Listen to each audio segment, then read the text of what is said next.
we wanted to just, we're going to record tonight's meeting so that we can share this information with other people. The Texas Homeschool Coalition, as y'all know, has been around for about 38 years, almost exactly 38 years.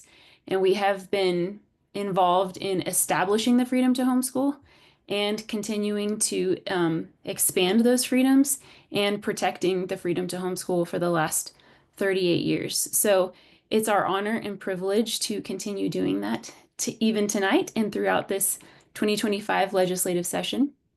So we just wanted to remind ourselves and all of our homeschool leader friends what we are here to do. And the vision of the Texas Homeschool Coalition is to see that the next generation of leaders is raised up and a foundation of freedom is established to the glory of God. So we do that by encouraging, equipping, advocating for homeschool families in their home education journeys.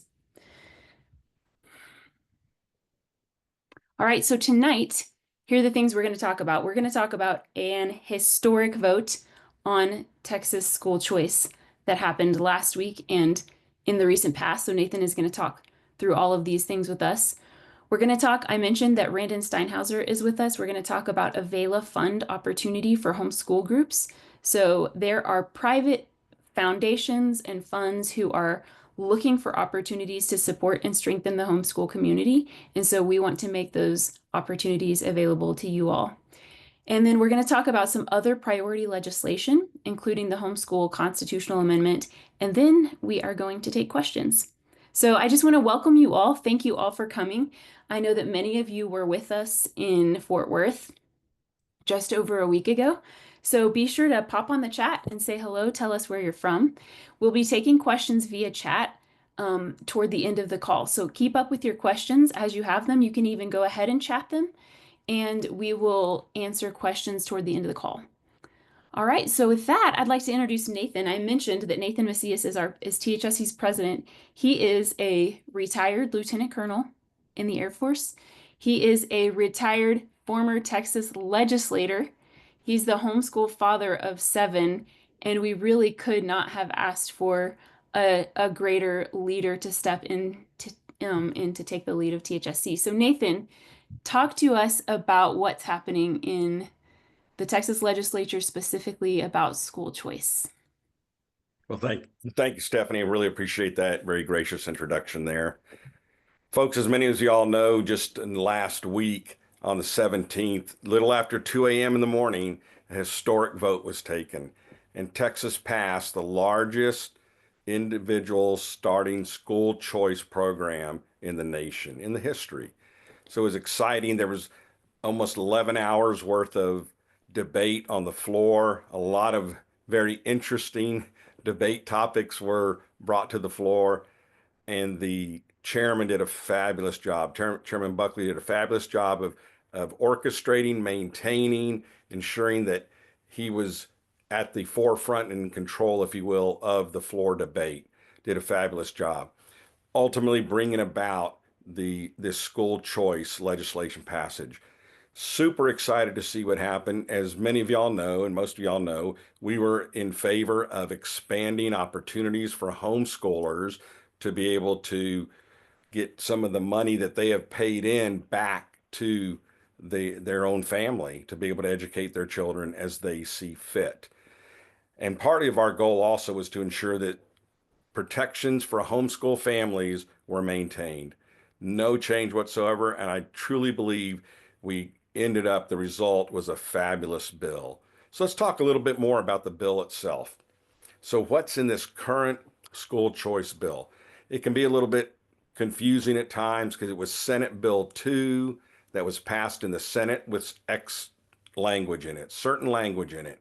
Then it comes over to the House. The House introduces HB 3, which had been their version. What they did was a legislative move that is definitely warranted and can happen.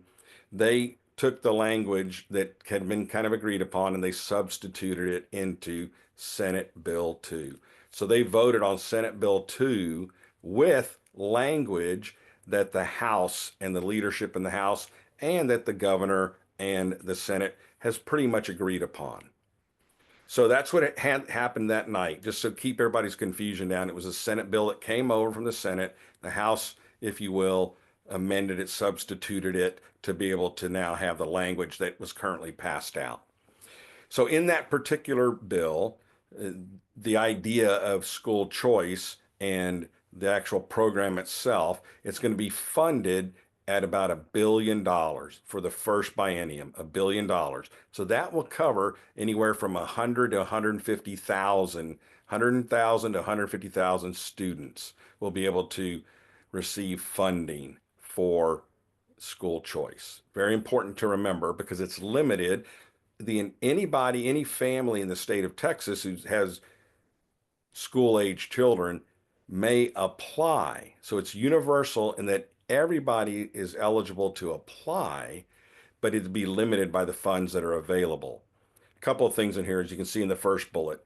The comptroller's office is going to manage the program, which we believe is the best place to do it. It's a funding issue, not an education issue, if you will. Therefore, the families for homeschool specific can receive up to $2,000 and they can spend on certain educational expenses, as you can see here, textbooks, special needs therapy, dual credit, and so much more. It's a very broad-based application for the education. The second bullet talks about a very clear point. The program is opt-in. Only those who apply to participate can do so. So you have to apply in order to be able to participate, and it's an opt-in program. The third bullet there, the protections for homeschooling, they're really endless. The beauty of it, it pretty much doesn't change anybody who's homeschooling and chooses not to or chooses to. It does not infringe upon your rights to conduct your education with your children as you see fit. So there's no testing requirement in the current version of the bill, and we believe that is the bill that's going to be ultimately approved by the Senate and then signed by the governor. So there's no testing requirements for homeschoolers in that bill. Private accredited schools will still have to take the nationally normed test that they do for their own accreditation. But for homeschooling, no testing whatsoever. Okay, so Nathan, I just want to clarify that nothing changes as far as curriculum review or testing or anything like that. If you're homeschooling right now, you continue homeschooling as you have been homeschooling. And the only thing that changes is if you choose to apply to participate in the program, then you would follow the requirements of the program. Follow the requirements program. And right now, again, in those requirements of the program, there's no testing requirement. Yes, there will be an application that will have information that you'll be giving to the comptroller's office. But other than that, there'll be no change to your education and your method. So we have the bill established, pretty much defined, if you will, in there. So if it's signed into law, here's what we have to make sure the principles that are still holding to this version of school choice, which again, we're super excited. We believe this is what the governor will be signing. Texas homeschoolers can keep homeschooling the exact same way they're currently homeschooling. No change. So the homeschool freedoms as we know them are protected within the bill. They're very clearly laid out there on religious freedoms, your worldview, your political persuasion, whatever it might be, it is up to you to determine, and the curriculums will be available for that. The third bullet is about joining the school choice program is optional. I want to make sure everybody understands that. If you choose to not participate, then not a single rule will apply to you. If you choose not to participate, nothing changes, as Stephanie just kind of reiterated. If you do choose to participate, there'll be requirements that you'll have to meet, and those will only be for those who do participate. And so the families who need or desire these opportunities can apply for the program. If you want to participate in the program, you must apply. It's not, nobody's gonna be calling you or sending you something. You must apply in order to be able, if you feel the need or the desire to participate, you have to apply. And again, it'll be based on a couple of things on it. It's based on special needs students and low income students to start with. And there's some graduating income levels that would allow you to be eligible for receiving the funds. But to know that the focus is on low income, special needs. But again, everybody is eligible to apply. Okay, so how would the program work? Often you have this kind of, here's the legislation, the observation, the interpretation is kind of what I just went over. Now I want to talk about the application. Here's how it actually works. If you desire to participate in the program, you apply for the program. There's going to be forms available and applications on the comptroller's website, and there's groups that will also be administering or managing the program. Then you will be selected to receive an ESA. Again, that's based on the qualifications and the funds availability. If in fact you are then selected to receive that ESA after your application, you would receive access to an account with the funds in the account. And then you'll be able to then expense those funds within that account on these individual items for homeschooling. As we said, books, tuition, materials, fees, things of that nature. The thing to remember is money won't come to you. The money will be available in the account, and then the money will go to the vendor that you choose to purchase your various curriculum materials or services from. And so there's not going to be an exchange to you and then to the provider. Again, we talked earlier, the funding program's limited. In this case, we're starting with $1 billion. Again, the 100,000 to 150,000 students will be able to receive funds under the current funding program. The future has growth in the program based on usage and, again, availability of funds, because these are taxpayer dollars. And then finally, just to make sure everybody understands the timing, the earliest that we'll most likely see any kind of funds to be distributed and available won't be until the summer of 2026. So we have to get through this session, signed into law, becomes law, rules are promulgated and made, and then the program is instituted. So most likely it'll be summer of 2026 is when we'll start seeing funds flowing to individual families. So that's pretty much what I see in the overall picture. Jeremy, would you like to add anything to that I have shared, or Stephanie as well? No, I thought you covered it really well. I see questions coming in, but I think we're addressing all of those later, right, Stephanie?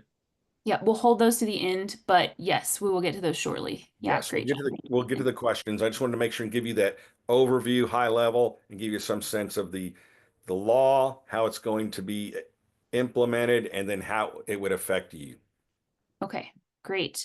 So we're bringing in Randon Steinhauser with the VELA Fund to talk, because we're excited really to share opportunities with the homeschool community that are also beyond the government making our tax dollars available to us, and that is opportunities like this through the VELA Fund. So Randon, we've asked her to come and just share with you all what the VELA Fund is offering for people who apply for a grant with the VELA Fund for homeschool groups. So Randon, we'll turn it over to you. Awesome. Thanks so much. And it's great to be here. I feel like I am just learning alongside with everyone else. I already submitted a question and looking forward to hearing more about that. So thank you guys for hosting this evening. Stephanie, is this going to be the whole slideshow, or is it just one slide for intro? I've just got your VELA slideshow after this. Okay, cool. Yeah, let's just go on. I'm Randon Steinhauser. As you just saw, I'm a mother of 5. I'm in the Austin area, homeschool mother, been working in kind of the educational freedom space for about 15 years, and very excited to know that Texas is now on the cusp of joining the educational freedom movement. So I really appreciate the role that you all have played in protecting our homeschool freedom and to ensure that no additional regulations are ever imposed on the families that take advantage of the freedom we have. So one of the great things that I get to do, in addition to home educating and raising my 5 beautiful children, is work in the space still to support and amplify the great things that homeschoolers and founders of programs and micro schools and co-ops are doing to transform education outside of the very broken system that we know exists. And so the VELA Fund came to me about 5 years ago and said, hey, we're interested in supporting homeschooling moms. And we saw that you started a co-op based on, these are just folks I had worked with kind of nationally over the years. And I was, of course, posting pictures of me and my kids doing our homeschool thing and our nature co-op. And they said, we saw that you started a co-op. We'd love to give you some funding and see what you can do with it. Like, how would you use funding as a homeschool mom who started a co-op? And they were doing this all over the country at the time in a very limited role. And so I was on one of the first grants that they received, or they gave out several years ago. And since then, Vela has given out over 10,000 grants across the country. I think over $40 million now has gone out to 4,000 plus different individuals, homeschool co-ops, micro schools, innovation labs, nature schools. And so I, about a year ago, was brought onto their team formally to help bring more homeschoolers from Texas, homeschool co-op leaders to apply for these Vela funds. So while you're listening to me, if you have your phone and you want to pull up Vela.org and just kind of scroll through the website, you'll see a little bit more about the organization, but I'm going to quickly kind of walk you through the application process and what does it look like to be in the Vela network. So first things first, to join Vela, you just go to Vela.org. We have a network, like I said, of over 4,000 individuals who have received funding. These are, again, micro school founders, homeschool co-op leaders all over the country. And so we have about 1,200 in Texas alone. So we by far dominate, like when it comes to the landscape of choice. And so go and create a founder profile and then just put in your information about your co-op or your group. It doesn't have to be super formal. Like, you don't have to have everything figured out. If you're interested in starting something new and you're looking for that push, or you're interested in getting funding to kind of see how you can utilize it to support your community, Vela is now open application for up to $10,000 in grants. And so I would highly recommend that you create that founder profile. It's very easy. And then once you're accepted into the network, meaning like you've gone through kind of step one that says, yep, you're interested in supporting your community of innovative learners, you have a co-op, or you are a homeschooling family, just whatever it is, whatever that category is, you would then apply for the micro grant, which again is $10,000. It's to use at your discretion. However, of course, in the application process, they are going to want to know, how do you plan to use this? How many learners do you serve? Is this going toward materials? Is it going towards facilities? We all know that it costs money to rent a church meeting space or an indoor facility. Even the library room that our co-op uses still costs money. So how are you going to use those funds? I will Brandon, tell you. I'm gonna ask you a quick question. We have several groups on here who are like sports organizations.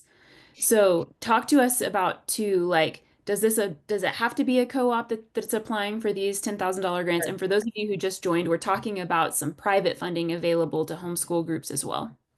Yes, so we have kind of what we call the founder network, which everybody here is invited to join. But in that founder network, it's not just co-ops and micro schools. We have what we call community connectors, and these are individuals that are like service providers to the homeschool community. So these might be organizations that do homeschool theater or arts classes or sports programming or speech and debate or musical theater, whatever it is. Like, if you are a service provider to the homeschool community and you can, through your application, demonstrate how you are serving students outside of the traditional learning model. So I would say if you are serving students at like 10 a.m. on a Tuesday, you probably qualify, because you're obviously not serving students who are down the street in their neighborhood school. But if you are one of those folks who has that kind of service provider, or even a community organizer, like one of the women we just gave funding to, she's actually the mom that pulls together the homeschool prom, the homeschool daddy-daughter dance, the homeschool yearbook, so she's the one that brings in a lot of those elements to give these services to the homeschool community where she lives. And she's just one woman, but she got a $10,000 grant to support her in supporting her community. So even though she doesn't have a formal co-op, she is a community connector and a service provider. So There's really a very, I would say, low bar to who qualifies. If you are serving anyone outside of the traditional school system, you likely qualify. It's really about having a vision for communicating how you're serving those students. Great. There's not a lot of reporting. There's not a lot of accounting needed. And once you're in the network and you get that first grant, you can then later apply for up to $50,000 in additional grant funds as well.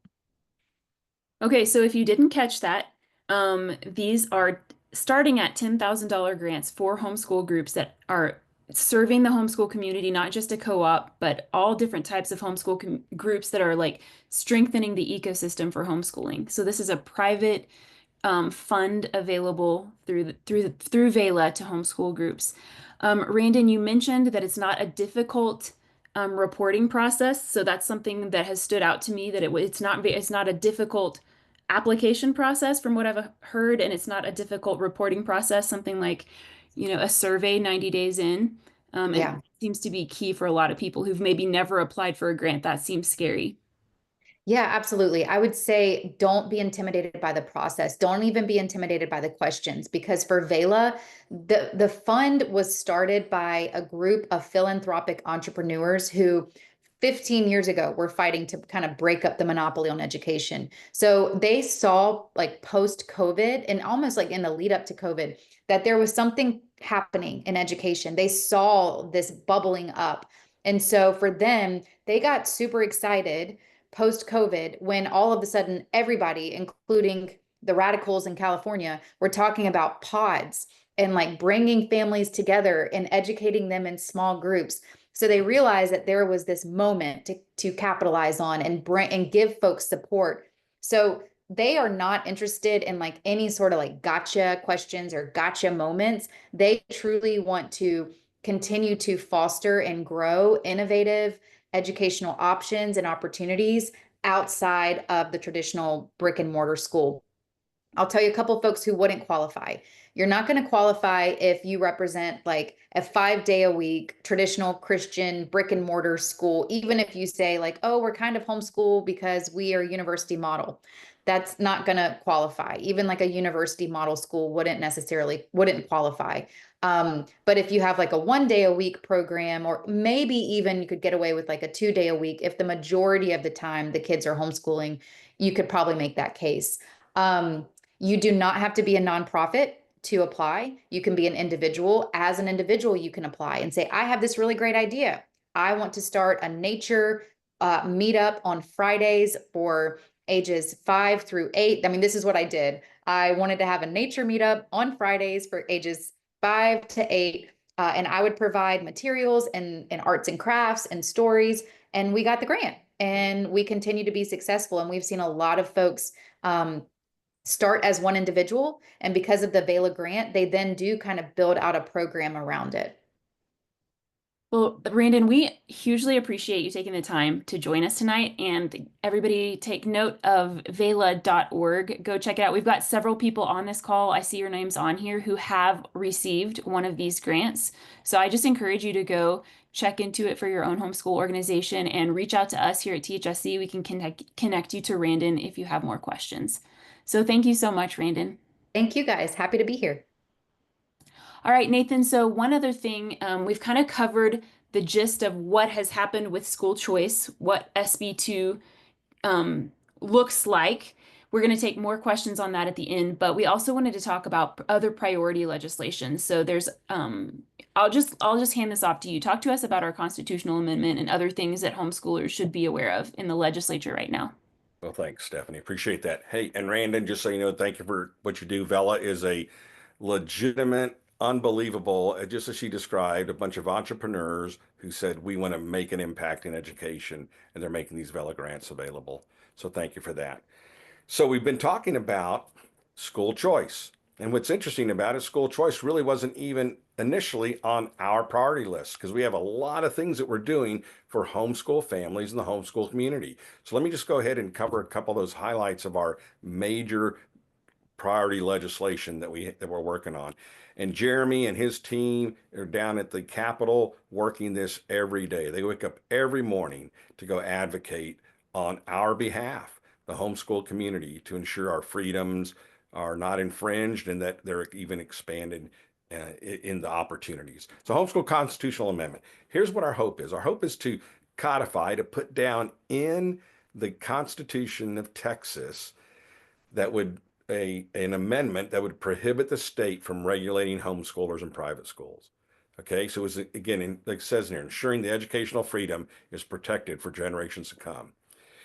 The beauty of the constitutional amendment is that it takes 2/3 of the Senate of each chamber, the Senate and the House, in order to pass. You can see the Senate passed it in a vote of 21-9. They're 2/3 votes. So in the House, it would take at least 100 votes in order to get the constitutional amendment on there. In fact, it takes 101 votes in order to get the constitutional amendment passed through the House to be put on the November ballot for the public to vote on, for the citizens to vote on.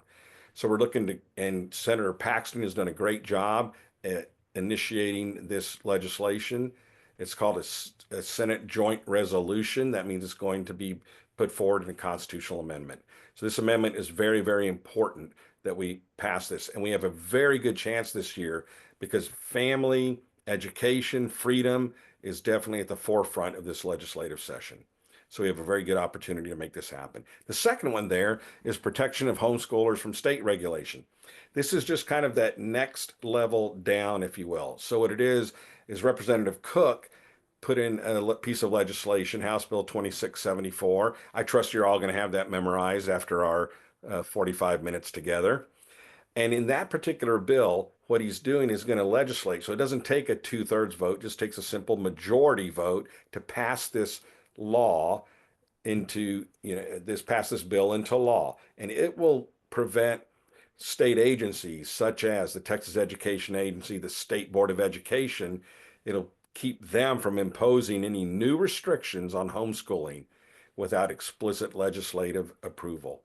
So it makes sure that the agencies, the State Board of Education, TEA, can't just on their own make up rules that would restrict or infringe on our rights to homeschool. Very, very important piece of legislation, and that's also a major piece of legislation we're working on. Let's go to the second slide. So here's our other two major priority legislation that we're working on for homeschooling. The next one is equal treatment for homeschoolers in college. This bill has a 3 or 4 parts to it to ensure that that homeschoolers are treated with the same equity as private school or public school students. Because often with homeschoolers, as I always told my children, they were valedictorian of their class, right? Because they were the only one in their class. So we know that there's ways in order for us as homeschoolers to be able to be ranked in order for us to get possibly top 10% early automatic admission into college and universities in the state of Texas. So we're working with the formula and the rules in order to make it more equitable for homeschoolers. We'll also have some different pieces of legislation in there that would help in dual credit to make dual credit more accessible for homeschoolers as well. Some changes that are happening there. And again, we're ensuring those type of things as well. So this particular bill is for college entrance to ensure that we're treated fair. The last one is UIL access expansion. Now, as you remember, in 2021, the UIL bill was passed for participation of homeschoolers to participate in UIL at their local high school, UIL activities. It was an opt-in, and as a result, only 40 of the roughly anywhere from 1,200 to 1,400 school districts, only 40 have actually opted in. So what this piece of legislation is going to do is going to make a default that all of the school districts are as default in the program. And now it requires the school district, the school board, to take a public vote for them to opt out of allowing homeschoolers to participate in UIL programs in their district. So it's a much better opportunity for homeschoolers. So just all 1,400 or so districts will start opted in, and they have to make a public decision to opt out of allowing homeschoolers to participate in UIL. And these are the legislative, it's a SB 401 and HB 775. And again, you can see on here, and here's the neat thing about this. What I'm showing you right now is literally on our website, live and active. We'll be sharing those links with you here at the end, where you can keep up with the current status. We'll have a little bit about the legislation, and then the current status will be posted at the bottom of each of those. Okay. Great. Yeah, so a lot is taking place in this legislative session. School choice, obviously, we mentioned at the very beginning. It has been some historic times, some historic votes we've seen on that. We've also got other really a constitutional amendment. That homeschool constitutional amendment has a great chance of passing. Sometimes it takes multiple legislative sessions. Often it takes multiple legislative sessions to get big legislation like this passed. So there is a lot that homeschoolers have to be excited about and hopeful for. So it is time. We are going to take questions from the audience. So we definitely want you as leaders to come and ask us the questions that you're getting in your community. If there are concerns or questions or excitement or whatever it is, we want to be a resource for you so that you can answer those questions. So how we're going to do that is we're going to ask you to add your questions to the chat, put those in there, and we will get to those. While you are typing up your questions, I'm going to tell you about a few opportunities. So one thing that we want to do for leaders is to keep you informed of opportunities. We have just launched about 11 days ago, we launched a leader membership. So we believe that all homeschoolers across the state of Texas should be members of THSC. Just there's no reason not to with the benefits and the advocacy and the resources. So what we're doing for leaders is a special leader membership where we have leader benefits in the portal. So right now, leaders are going to have access to recordings from conventions. We want leaders to take care of themselves, to continue learning. We consider it continuing education for leaders. We're going to have different resources in there about setting up your bylaws and all sorts of things. So we're going to have, you'll be able to get to that. You'll have all the regular benefits of THSC membership, including massive discounts, opportunities for scholarships, all sorts of things. And you'll have some access to leader benefits. So we wanted to make sure you knew about that. You can go to thsc.org/leaders. Capital Days, and we have a second Leader Summit coming up. So a bunch of you here know that Leader Summit in Fort Worth was an amazing, a wonderful, wonderful time of networking, encouragement, being together. So we've got our second one coming up in Houston on June 4th. And then we've got Capital Day. We have one more this week, and then we'll have one May 7th. And that will be the last chance for people to attend Capital Day for 2 years. So groups also will get a discount on that. So if you want a discount, if you have 12 or more people coming, just email us at events@thsc.org and we'll give you a coupon code. Also, we're going to send you a coupon code for your leader membership as well, if you haven't already gotten that. And lastly, I wanted to mention the THSC scholarships. So if you go to thsc.org/scholarships, we mentioned this, Vela Fund is giving $10,000 to homeschool groups. We had a generous donor who came and asked us to give away $1,000 scholarships to families, to homeschool families, just to use in their homeschooling. We are looking for families to give $1,000 to who need that help in their homeschooling. So please send out thsc.org/scholarships to your friends, and you apply as well. And that takes us to questions. So I will start at the top. All right, can homeschoolers use the $2,000 in funds on micro schools that are not accredited, such as a 1-day-a-week nature program? Nathan and Jeremy, I'll let Jeremy, you. why don't you take that one? Yeah, so for what you're asking, probably no is the answer. The only way that a group that is a non-accredited school like that can get in is if they qualified as either a tutoring service or a teaching service. And in order to do that, any of the individuals who are providing the education, doesn't mean everyone at the organization, but any who are providing the education to the student who comes in with an ESA, they have to be previously certified teachers and they have to pass a criminal background check. So what that means is that you could have a micro school that has a certified teacher teaching there who passes a criminal background check, and they can teach ESA students under the program.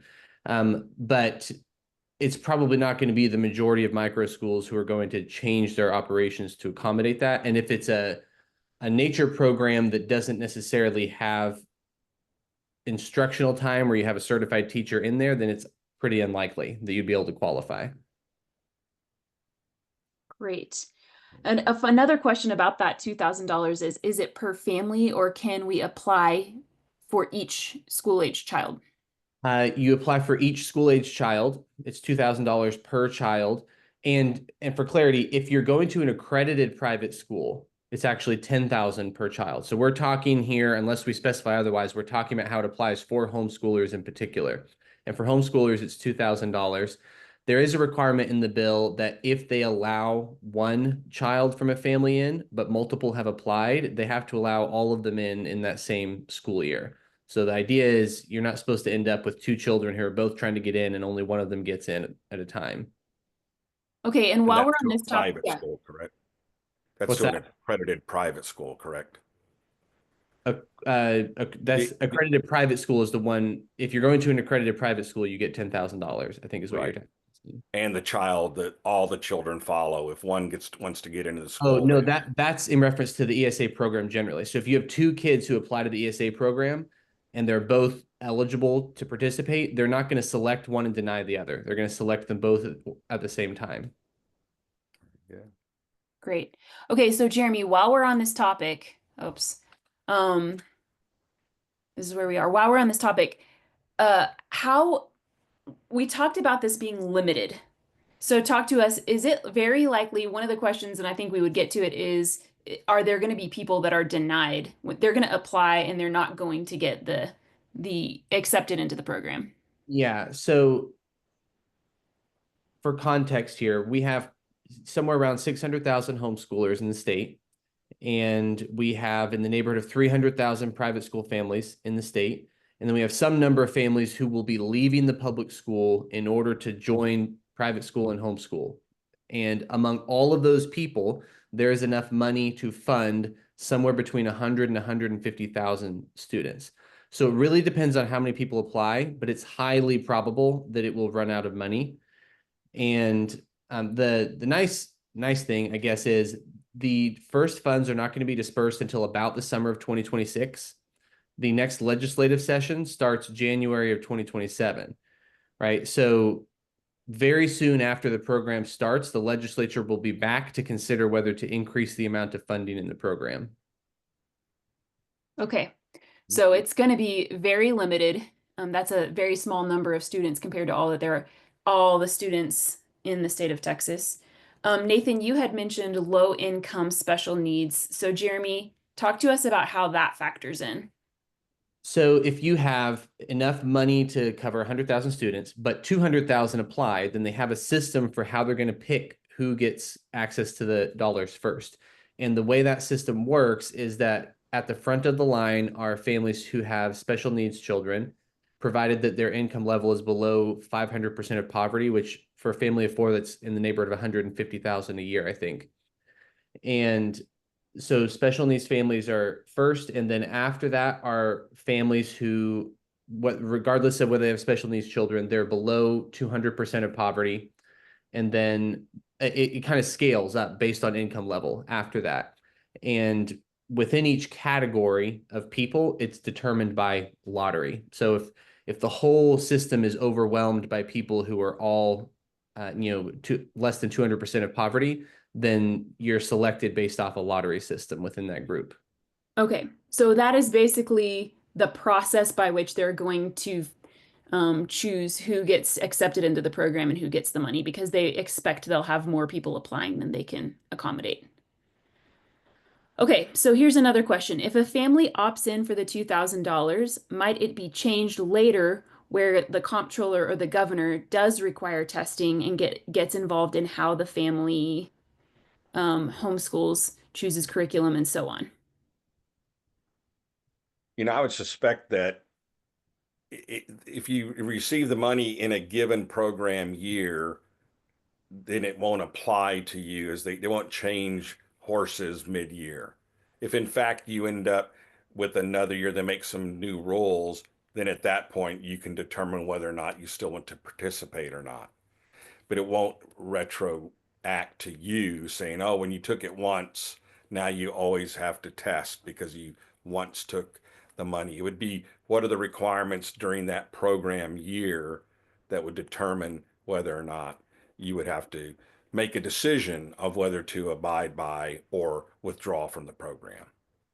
And to clarify the process here, if you're in the program, first of all, the comptroller does not have the authority to just create a testing provision. The governor does not have an authority to do that. The only way that could happen is if the legislature came back and passed a new bill to add a testing provision.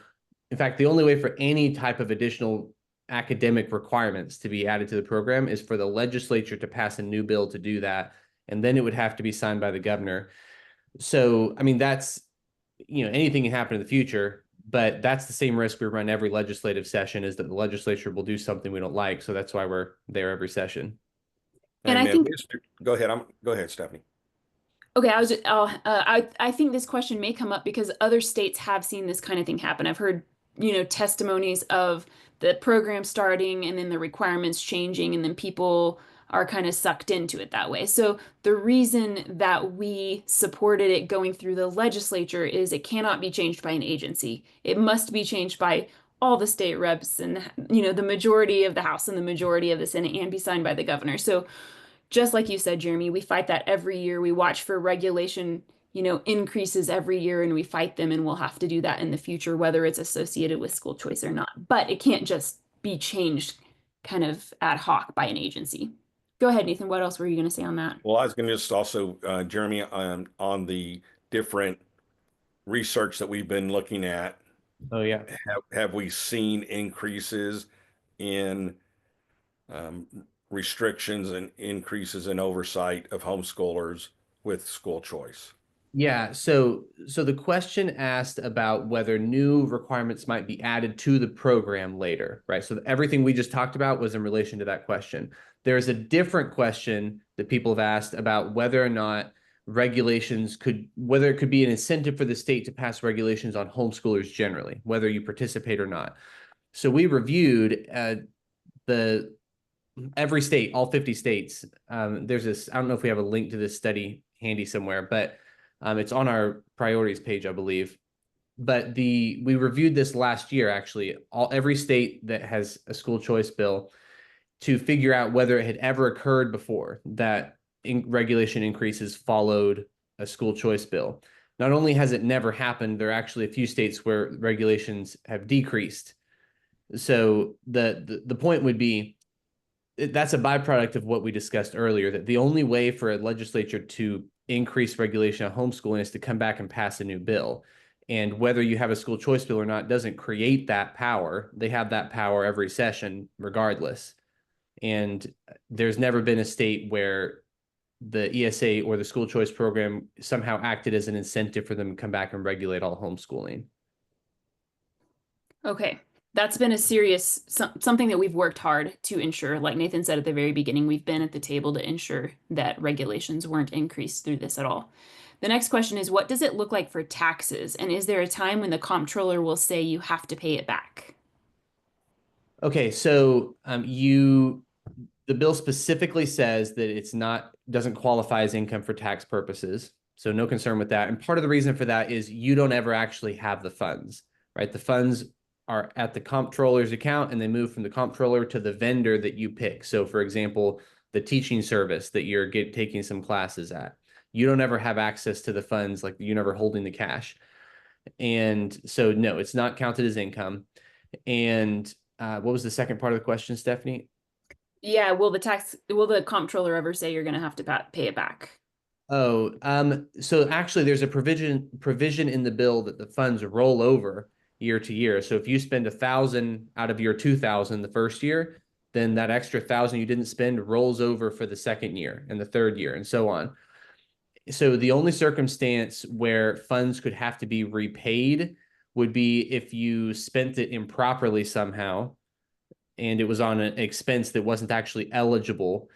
Or if your student leaves the program, then extra money that hasn't been spent for that year will go back to the program for other participants. Okay, great. Do you have information on how vendors are approved to receive funds? So thinking along the lines of leaders here, if maybe some co-ops and groups have people that have to pay. Yeah, talk to us about that.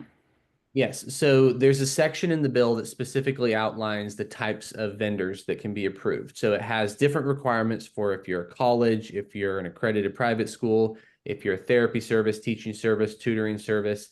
And then there's a sort of a catch-all provision that says the comptroller gets to write rules for how additional vendors can participate if they provide certain types of expenses. And those are things like curriculum and online teaching, like online classes and stuff like that. So some of those types of vendors, the rules will be developed for how they become eligible. The comptroller is going to write those. We're going to be involved in the process of that. And then for others, sort of the biggest vendors like private schools, teaching services, therapy services, the requirements are specifically outlined in the bill. And so for a private school, it has to have accreditation, it has to be an accredited private school. There is a potential for accreditation to mean something different in the future, because right now accreditation is fairly narrow in Texas. There's a provision in the bill that says that the accreditation can come from an accrediting agency approved by the Texas Education Agency. They did that so that the TEA can create new forms of accreditation in order to extend accreditation to things like micro schools and university model schools. That was the purpose of that being put in there. That doesn't exist yet. The idea was for them to be able to develop that, and it can potentially include those types of entities in the future. In the absence of that, the way that a homeschool co-op could potentially get in is as a teaching service or a tutoring service, and then they're subject to the rules that I mentioned earlier, where any individual who's actually providing an education to the child who has the ESA has to be a certified teacher, and they have to pass a criminal background check. So that includes co-ops. If a co-op were to accept the money, it would have to be basically an accredited program. No, there are two pathways for a co-op to potentially participate as a vendor in the program. One is they can say, hey, I'm a tutoring service or a teaching service, right? This is option one. And if they do that, then let's say you have 5 people who are teaching at this co-op, and you have 5 ESA students who come to the co-op and want to take classes. Whoever they take classes from at the co-op has to have a teaching certificate, and they have to pass a criminal background check. You do not have to have that for everybody at the co-op, only the people who are providing the education to the ESA students. So all of this is option one for how a co-op could potentially participate as a vendor. Option two is the one I just mentioned, that in the future, the idea is they will be developing new forms of accreditation. And the purpose of that was to figure out how to give accreditation to university model schools and micro schools. And so if that happens, then you could potentially get in under that as well. So right now, option one is the only feasible option. Yes, at the moment, that's the only one that definitely exists. Okay, so we have some athletic programs, multiple athletic programs represented on this call. And one of our questions is, what about athletic programs? Would we be able to accept the funds? It is not intended that way. You can try, but it's not intended that way, and they're not. I don't believe they'll accept that, because the intent was not for that to be possible. Okay. Is this a yearly thing to be applied to? I think we might have already touched on this. If you are a parent and your student applies to get into the program, then every year the comptroller will ask you if you want to remain in the program, but that's just for notice purposes. They can't require you to reapply every year. So you apply one time. If you're accepted, you're in until you get out, or the program ends, I guess. Yeah, until your eligibility changes somehow or you get out. Okay. All right. So again, if we've covered this, I think we could talk about it again. How are the funds actually distributed to a person? For instance, do they get reimbursed based off of approved vendors? So, okay, in really hyper practical terms, there are basically two different models that they're trying to choose between right now. One of them is probably something like an online marketplace. You can think of it a little bit like Amazon, where you go to this website that the comptroller is going to manage, and on it, there will be all of these different vendors and services who have requested to be in the program, and you can purchase anything through those vendors that is listed on that website. So just like Amazon in theory. And that's option one. And then if you do that, the funds, you never have access to the funds. The funds will move from the comptroller's account that they manage on your behalf to the vendor that you choose. The alternative option that they're talking about, and this is just a logistical question of whether they can manage it this way, is to provide people with a debit card that debits directly from the account. And they have this for example, HSA accounts where the process for vetting the vendor and the product is so good that it's determined at point of sale. So you walk into the store, you try and purchase something that's approved, and the sale goes through. You try and purchase something that is not approved, the sale does not go through. That's what they are hoping to do. It's an open question whether they can administratively make that happen, or it will be an online marketplace like I mentioned before. Similar to like the SNAP programs and different other Correct. programs that they The, have. the technology all exists for them to be able to do it with a debit card at the point of sale. It's a question of whether they can get the right vendors to manage it. In either one of those cases, somebody like one of the questions had to do with picking up a microscope at Walmart. Either they'll be an approved vendor with certain things on it, or they'll have a debit card capability to purchase it at Walmart if it's on the approved list. Yes, in either case, the only way for the Walmart to get on either the approved list for your debit card or get on the online portal, the Amazon-like portal that we're talking about, is for Walmart to go request to be a vendor in the program. Exactly right. So the vendor has to request to be included as a vendor in the program. Great. Yes, so that answers one of our questions. Yes, it can be used on those kind of supplies, but only if the vendor is an approved vendor that shows that they have educational supplies that fit the requirements for the program. Right. Okay. Okay, so a question, kind of a follow-up question on the certified teachers for co-ops. The question is that a loophole, as most homeschool leaders, teachers, etc., are not certified teachers? I'm not quite clear on what loophole is referring to there. So it was done that the authors did it that way on purpose. And we're still getting over this theory a little bit in the legislature that being a certified teacher is what makes you qualified to teach. That is definitely still the idea inside many legislative offices. And so to them, it's a quality control. They're putting in there to say, hey, we don't want just any Joe Schmo coming in and teaching. We want it to be a certified teacher, because in their mind, that's a quality control to ensure we're getting a better form of education. I don't necessarily think that that is true, but that's why it's in there. So it's not a loophole per se. It was done that way on purpose. That's how they wanted it. It makes it harder for non-traditional vendors to participate. But I'll tell you that there are a huge number of teachers who have left the public school in recent years, and actually know several. I mean, I know several who are homeschooling their own kids now, but a huge number of teachers who have left the public school or who have left accredited private schools and are looking for ways to do private tutoring, teach private classes. My guess is that we're going to start seeing a sort of new industry crop up where those people come in and offer micro school classes, so to speak, and you can partner with them to teach certain classes in your co-op or in your micro school or something like that. Great. All right. Well, we appreciate everybody coming, getting the information. Jeremy, one of the things we talked about is the fact, you mentioned it has to be determined how exactly it's going to work. So they're going to pass the bill, and there's going to be a lot of work to be done to kind of iron out all of the details and the specifics.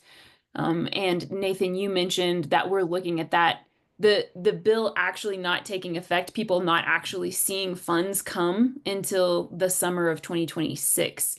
So this is Correct. going to take some while to put some time for all of these details to get ironed out. THSC is going to stay at the table to advocate for homeschoolers and for their freedom to homeschool and for the programs to be able to work in a way that homeschoolers who do need the programs, that they will be able to use them. So Yeah, we can definitely assure you that we'll be there working hard on your behalf to ensure that the details that we're talking about, and that often happens, right? The legislature writes the law and then the comptroller and has to interpret and write the rules associated with it. So we're going to make sure that the legislative intent to not regulate is maintained when it comes to actually writing the rules.